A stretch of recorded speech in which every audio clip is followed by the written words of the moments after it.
على رسوله الكريم أما بعد فأعوذ بالله من الشيطان الرجيم بسم الله الرحمن الرحيم وما الحياة الدنيا إلا لهو ولعب صدق الله العظيم وبلغنا رسوله النبي الكريم الأمين الرؤوف الرحيم قال الله تبارك وتعالى في شان حبيبه إن الله وملائكته يصلون على النبي يا أيها الذين آمنوا صلوا عليه وسلموا تسليما آواز بلند درود و سلام کا آدیش کر لیجیے اللهم صل على سيدنا ونبينا وحبيبنا ومولانا محمد صلی اللہ تعالی علیہ وآلہ وسلم۔ الحمدللہ ہم سب کی خوش نصیبی ہے کہ ہم اس وقت اللہ اور اس کے حبیب صلی اللہ علیہ وسلم کے ذکر کی محفل میں سب جمع ہیں، اور یقیناً یہ اللہ تعالیٰ کی توفیق سے ہوتا ہے۔ اللہ تعالیٰ جسے توفیق دیتا ہے، جسے سعادت دیتا ہے، وہی اس کا اور اس کے حبیب کا ذکر کرتا ہے، اور ہمیں اللہ تعالیٰ نے ذکر کرنے والوں میں شامل کیا، یہ بھی اللہ تعالیٰ کا کروڑ شکر اور اس کا احسان ہے۔ اولیاء کرام کی حوالے سے یہ منسوب محفل ہے، اور یہ یوں سمجھ لیں کہ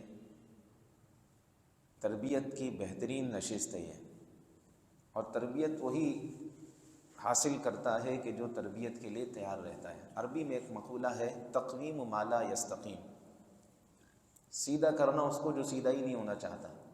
تو اس کا مفہوم مخالف یہ ہے کہ جو سیدھا ہونا چاہتا ہے اس کو سیدھا کیا جائے، اس کی اصلاح کی جائے، اس کو بیان کیا جائے، اس کی تربیت کی جائے۔ تو یہ تربیت اسی انداز میں صوفیاء کرام کیا کرتے تھے، اور اسی انداز میں ان کے نشستیں ہوتی تھیں جس میں وہ اللہ اور اس کے حبیب کا ذکر کرتے تھے، اور ساتھ میں دنیا سے تعلق کو چھوڑ کر اللہ تعالیٰ کے ساتھ مخلوق کا تعلق جوڑتے تھے۔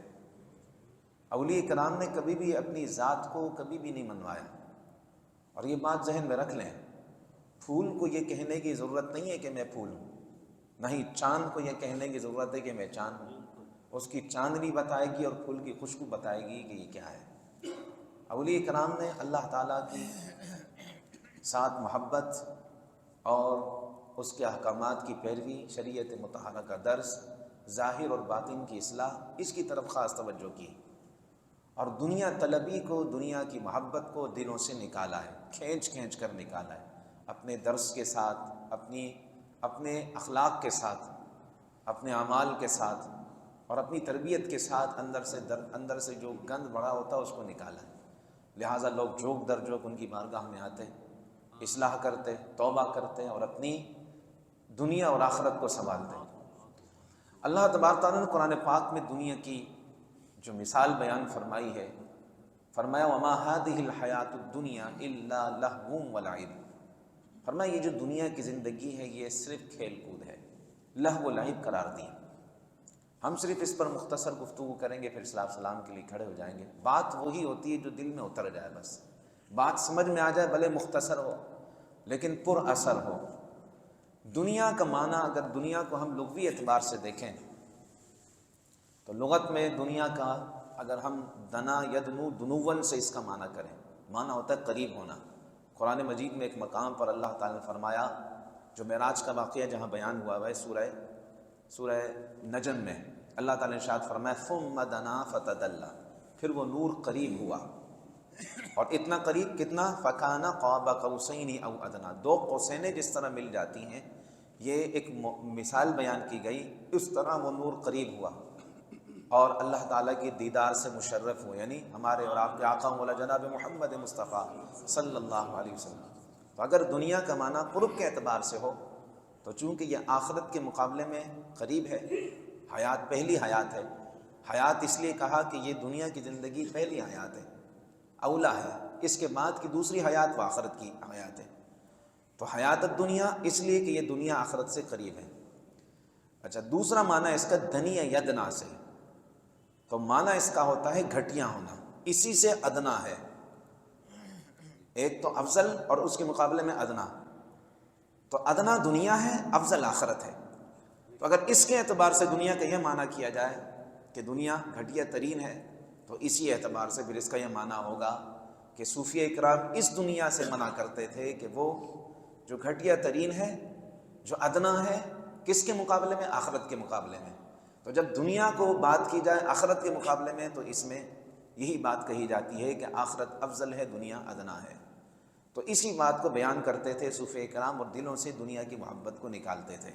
اور اسی پر احادیث، بہت ساری احادیث ہیں جس میں نبی رحمت شفیع معظم صلی اللہ علیہ وسلم نے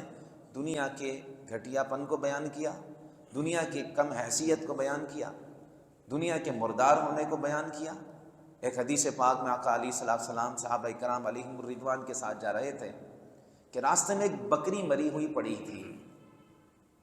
تو آقا علیہ الصلوۃ والسلام نے صحابہ کرام سے فرمایا، بات سنو، یہ بکری جو روڈ پر پھینکی ہوئی ہے اس کو کیوں پھینکا گیا ہے؟ تو صحابہ کرام نے عرض کی، یا رسول اللہ صلی اللہ علیہ وسلم، اس لیے کہ یہ مر چکی ہے، اب اس کی کوئی افادیت نہیں ہے، کوئی فائدہ نہیں ہے، گھر میں کیا کریں گے اس کو رکھ کر، کیونکہ ایک تو یہ حرام ہے اور مردار ہو چکی ہے، لہٰذا اس کو پھینک دیا گیا۔ سرکار علیہ السلام نے فرمایا، جس طرح اس بکری کے گھر والوں نے اسے اٹھا کر پھینک دیا، اسی طرح کیونکہ ان کے نزدیک اس کی کوئی حیثیت نہیں ہے، ایسے ہی اللہ کے نزدیک دنیا کی کوئی اہمیت، کوئی حیثیت نہیں ہے۔ اسی طرح ایک اور حدیث پاک میں فرمایا کہ اگر دنیا کی اہمیت اور اس کی حیثیت اللہ کے نزدیک اگر مچھر کے پر کے برابر بھی ہوتی تو وہ اللہ تبارک تعالیٰ وہ کافروں کو نہ دیتا۔ تو ہمیں اس سے یہ معلوم ہوا، اچھا دنیا کیا ہے؟ صوفیہ کرام فرماتے ہیں کہ دنیا وہ ہے جو اللہ کے ذکر سے غافل کر دے، اسے دنیا کہتے ہیں۔ دل سے اللہ کی یاد نکل جائے، اللہ تعالیٰ کی محبت نکل جائے، اللہ کا نام سن کر دل میں کیفیت پیدا نہ ہو، یا آپ نماز کی طرف آ رہے ہیں اور آپ پر کیفیت طاری نہ ہو کہ آپ کس کے دربار میں جا رہے ہیں، تو ضرور ہمیں اپنا محاسبہ کرنا چاہیے کہ ہمارے دل میں اللہ کی محبت کی جگہ کسی اور کی محبت آ چکی ہے، ہمارے دل میں اللہ تبارک تعالیٰ کے خوف کی جگہ کسی اور کا خوف آ چکا ہے۔ جب ہم پر کیفیت طاری نہ ہو، لیکن جب ہم پر کیفیت طاری ہو، قرآن سنتے ہوئے، حضور کا ذکر سنتے ہوئے اور نماز پڑھتے ہوئے ہم پر کیفیت طاری ہو، لرزہ طاری ہو، اللہ کی بارگاہ میں اپنی حضوری کا یقین ہو، تو پھر سمجھ جائیں کہ اب اللہ کی محبت ہمارے دل میں آ رہی ہے، اب اللہ تعالیٰ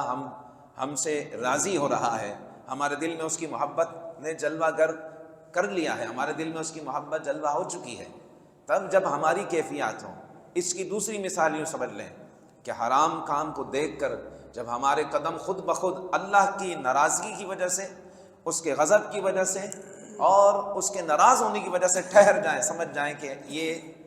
اللہ تعالیٰ نے ہمیں روکا اس لیے کہ وہ ہم سے محبت کر رہا ہے۔ فَاذْكُرُونِي أَذْكُرْكُمْ، اللہ تعالیٰ نے یہ فیصلہ فرما دیا کہ تم مجھے یاد کرو، میں تمہیں یاد کروں گا۔ تو یوں ہم اس بات کو سمجھیں کہ ہم دنیا میں رہیں،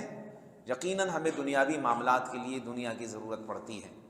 تو وہ ہم سر انجام دیں۔ اللہ تعالیٰ نے جو ذمہ داریاں لگائی ہیں ان ذمہ داریوں سے بھاگے نہیں۔ ہم پر ماں باپ کی اگر ذمہ داری ہے تو وہ پوری کریں، اہل و عیال کی ذمہ داری ہے وہ پوری کریں، اور اس کے ساتھ جو حقوق اللہ اور حقوق العباد کا تصور اسلام نے دیا ہے، اس تصور کو قائم رکھتے ہوئے ہم تمام حقوق کو پورا کریں۔ اللہ تعالیٰ کے جو حقوق ہیں وہ بھی، اور بندوں کے جو حقوق ہیں ان کو بھی پورا کریں۔ یہی درس صوفیہ کرام ہے۔ آپ دیکھیں حضور غوث پاک رضی اللہ تعالیٰ عنہ کی سیرت میں سے ایک واقعہ ملتا ہے کہ آپ نے کئی برس آپ نے پیٹ بھر کر کھانا نہیں کھایا۔ آپ خود فرماتے ہیں کہ ایک مرتبہ ایسا ہوا کہ بہت عرصہ ہو گیا کھانا کھائے ہوئے، بھوک نے جب تڑپایا تو میں بغداد سے ایوان کسرا کی طرف چل پڑا کہ وہاں کچھ زمین پر پڑا ہوا مل جائے تو اسے کھا کر اپنے پیٹ کی بھوک کو مارا جائے۔ کہتے جب میں وہاں پہنچا تو میں کیا دیکھتا ہوں، میرے علاوہ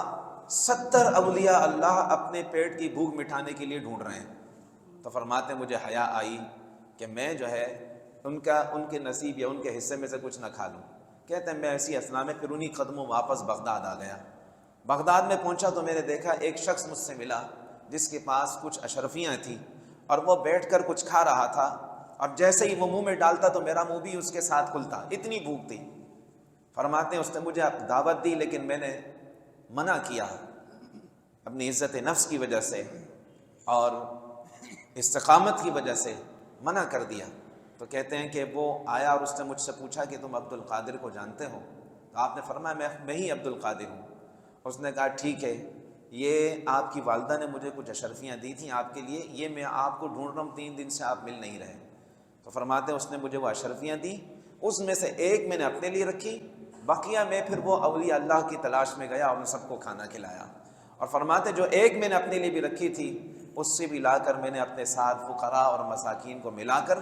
پھر میں نے کھانا کھایا۔ آپ اندازہ لگائیں، یہ ہے ہمارے صوفیہ کرام کا درس کہ اگر اللہ تعالیٰ کوئی نعمت عطا کر دے مال و دولت کے ذریعے، کوئی مال و دولت آپ کے پاس ہے تو اسے تنہا بیٹھ کر ہرگز نہ کھائیں،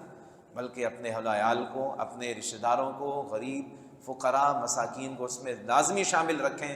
آپ چاہتے ہیں کہ آپ کے رزق میں اضافہ ہوتا چلا جائے، بس پھر آپ اللہ کی راہ میں دینے والا ہاتھ رکھیں۔ غنی یہ نہیں، یار ہم حدیث پاک پڑھ رہے ہیں کہ سرکار دو جہاں صلی اللہ تعالیٰ علیہ وآلہ وسلم دعا فرمایا کرتے تھے کہ اللہ میں تجھ سے ہدایت کا، تقوی کا اور اس کے ساتھ ساتھ غنا کا اور پاک دامنی کا سوال کرتا ہوں۔ تو غنا کی تفسیر میں، اس کی تشریح میں محدثین کرام نے اس بات کو بیان کیا کہ غنا یہ نہیں ہے کہ مال کا زیادہ ہونا،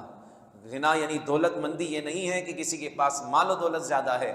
بلکہ غنا یہ ہے کہ کوئی اپنے جس کے دل مالدار ہے، تو دل کا غنی ہے کہ اللہ کی راہ میں خرچ کرتا ہے۔ یہی صوفیہ کرام کا درس ہے۔ اللہ تبارک تعالیٰ کی بارگاہ میں دعا ہے اللہ کریم ہمیں فکر آخرت کی توفیق عطا فرمائے۔ جو حقیقی گھر ہے، اللہ تعالیٰ نے اس آیت مبارکہ میں اسی بات کو بیان فرمایا، وما هذه الحیات الدنیا الا لہو ولعب، کہ بے شک جو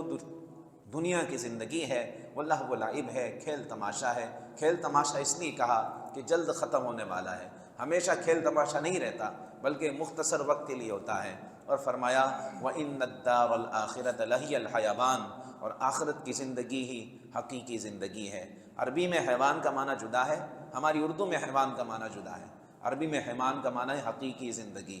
حقیقی زندگی کون سی؟ آخرت کی زندگی ہے۔ لو کانوا یعلمون، کاش کے جانتے اس بات کو۔ اللہ تعالی ہمیں فکر آخرت کی توفیق عطا فرمائے، آمین بجاہ سید المرسلین وما علینا الا البلاغ المبین۔ تمام احباب صلی اللہ علیہ وسلم